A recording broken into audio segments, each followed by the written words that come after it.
यदि सोचा है कुछ करने के लिए तो करके दिखाइए। जो आपसे कहते हैं कुछ नहीं कर पाओगे, जो आपसे कहते हैं कुछ नहीं बन पाओगे, उन्हें बन के दिखाइए। मित्रों नमो नमः। मैं Julie Bharti madam classes channel पर आप सभी का हार्दिक स्वागत है। मित्रों आज की क्लास में हम आपके लिए लेकर आए हैं संस्कृत के कवि एवं उनकी रचनाओं के नाम, जो कि संस्कृत की सभी परीक्षाओं के लिए बहुत महत्वपूर्ण है। तो मित्रों चैनल पर पहली बार आए हैं तो संस्कृत पढ़ने के लिए भारती मैडम क्लासेस चैनल को सब्सक्राइब करें, बेल आइकन बटन दबाकर ऑल पर क्लिक करें, जिससे कि हमारे नए वीडियोस के नए क्लासेस के नोटिफिकेशंस आप तक पहुंच सकें।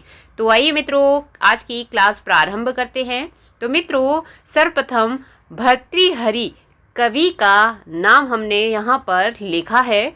देखिए भर्तृहरि के विषय में हम आपको पहले भी बहुत सारी क्लासेस में बता चुके हैं। तो मित्रों भर्तृहरि की रचनाओं के नाम हैं नीति शतक, श्रृंगार शतक और वैराग्य शतक। मित्रों भर्तृहरि की कुल 3 रचनाएं हैं, ठीक है। और यदि आपने डिटेल वाली क्लास नहीं देखी है तो आप एक बार उस क्लास को अवश्य देखें, वह आपके लिए महत्वपूर्ण है, ठीक है। नीचे डिस्क्रिप्शन बॉक्स में प्लेलिस्ट के लिंक दिए हैं, उन लिंकों पर क्लिक करके आप सभी सिलेबस की, सभी कॉम्पिटिटिव एग्जाम्स की, सभी संस्कृत व्याकरण की क्लासेस देख सकते हैं। चलिए मित्रों आगे बढ़ते हैं। भट्टी की रचना है भट्टी काव्य। उसके बाद पाणिनि की रचना का नाम है अष्टाध्यायी। तो पाणिनि को कौन नहीं जानता, संस्कृत के सभी विद्यार्थी पाणिनि को जानते हैं, क्योंकि वह संस्कृत व्याकरण की अष्टाध्यायी लिखने वाले हैं, ठीक है मित्रों। तो पाणिनि ने ही माहेश्वर सूत्रों को लिखा है, जो कि माहेश्वर सूत्र कितने हैं 14। तो ये सभी क्लासेस चैनल पर अपलोड हैं, आप अवश्य देखिएगा। उसके बाद मित्रों नेक्स्ट है कात्यायन की रचना क्या है। तो कात्यायन की रचना है वार्तिक। क्या है?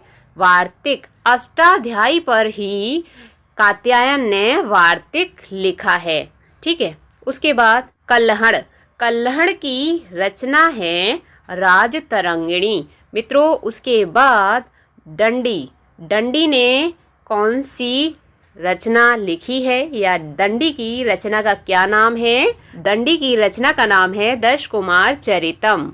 उसके बाद मित्रों नेक्स्ट है पतंजलि। तो मित्रों जैसा कि अष्टाध्यायी पर वार्तिक लिखा कात्यायन ने, तो पतंजलि ने अष्टाध्यायी पर, पाणिनि के अष्टाध्यायी पर देखिए महाभाष्य लिखा है, ठीक है। ये आप अच्छे से याद रखिए, ठीक है।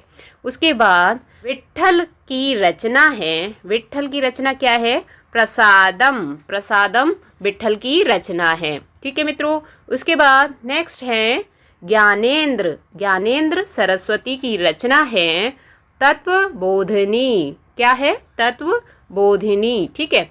हरि दीक्षित की रचना है शब्द रत्न, ठीक है। उसके बाद कौण भट्ट की रचना है वैराग्यकरण भूषण सार।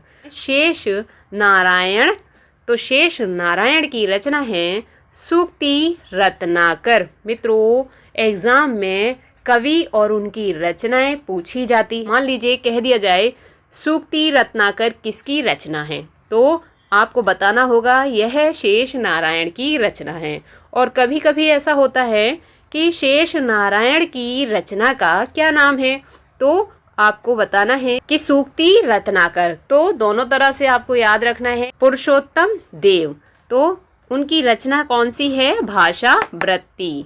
हेमचंद्र आचार्य, इनका नाम राजभोज भी है, तो इनकी रचना है शब्दानुशासन, ठीक है। ये आप याद कर लीजिएगा। हरदत्त की रचना है पदमंजरी। कौन सी? पदमंजरी, बिल्कुल ठीक।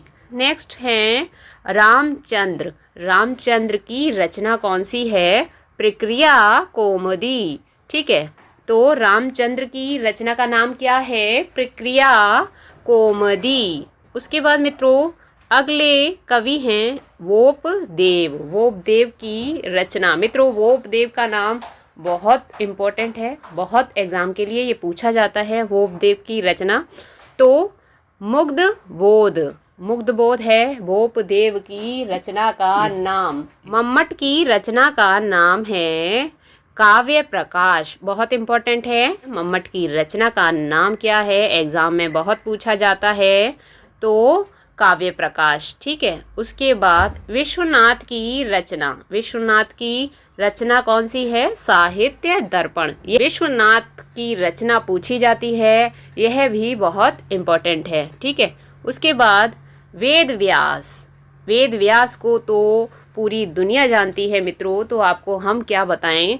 तो वेद व्यास ने क्या लिखा है, पूरा महाभारत लिखा है ना, तो इसलिए हर कोई जानता है कि वेद व्यास की रचना का नाम महाभारत है। ठीक है, अब उसके बाद मित्रों हैं रचनाकार नागार्जुन। तो नागार्जुन की रचना का नाम है सत्य हसारिका सूत्र। ठीक है मित्रों, वसुमित्र। तो वसुमित्र की रचना का नाम है महाभिभाषा शास्त्र। क्या है, महाभिभाषा शास्त्र।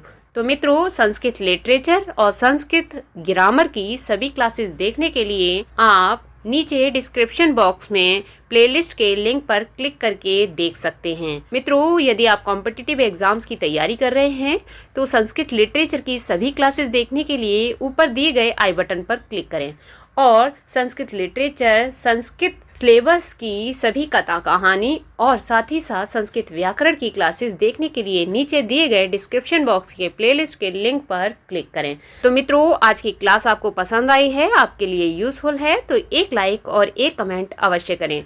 साथ ही साथ चैनल पर पहली बार आए हैं तो संस्कृत पढ़ने के लिए भारती मैडम क्लासेस चैनल को सब्सक्राइब करें, बेल आइकन बटन दबाकर ऑल पर क्लिक करें, जिससे कि हमारे नए वीडियोस के, नए क्लासेस के नोटिफिकेशंस आप तक पहुंच सके। तो मित्रों स्वस्थ रहिए, मुस्कुराते रहिए, पढ़ते रहिए, पढ़ाते रहिए, सबको करके दिखाते रहिए और अपना अनुभव बढ़ाते रहिए।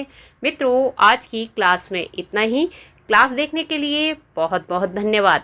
कल फिर मिलते हैं इसी प्रकार की एक नई क्लास के साथ।